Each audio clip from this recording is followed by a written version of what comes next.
14 years ago, Dr. Sue Cunliffe was a successful paediatrician running a neonatal intensive care unit. She was struggling with depression during an extremely distressing time in her personal life. She ended up having 21 sessions of electroconvulsive therapy.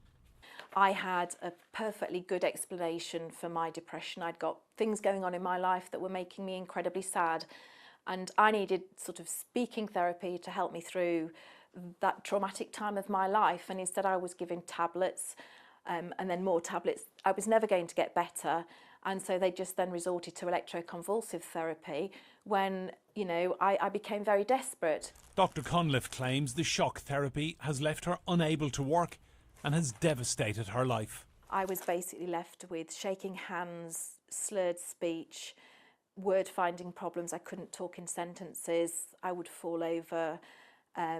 I couldn't count money out. I would walk into a shop, have to hand over my purse and say, take the money. I couldn't do my children's basic primary school homework. I couldn't read. It took me years to be able to read again. ECT is not a new therapy.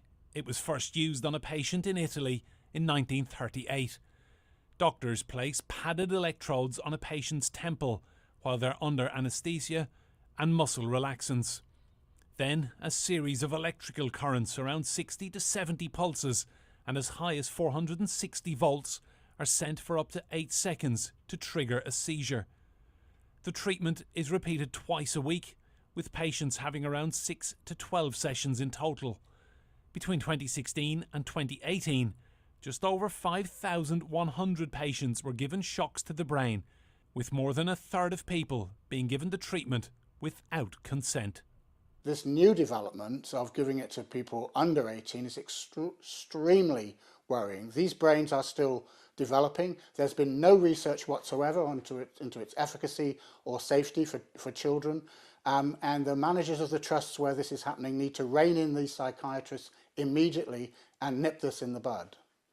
It's not known how many teenagers have been given the treatment, but Dr. Joanna Moncrief says it's worrying that it would even be considered.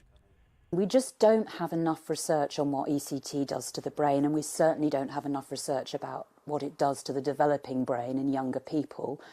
We know that it can cause permanent memory loss, which suggests that it may do some permanent damage to some parts of the brain. And we know that the developing brain is much more vulnerable to the side effects of drugs, for example. So it's likely that it will be more vulnerable to the effects of ECT as well. So I think that giving ECT to teenagers and young people is a real worry. But the Royal College of Psychiatrists insists it is a safe and effective treatment. About 7% of people will get some form of permanent memory impairment and loss of personal memories. And so when we're talking to patients about that, we tell them about that, and we set that against a potential benefit.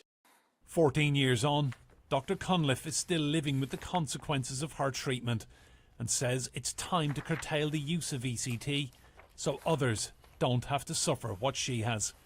Enda Brady, Sky News.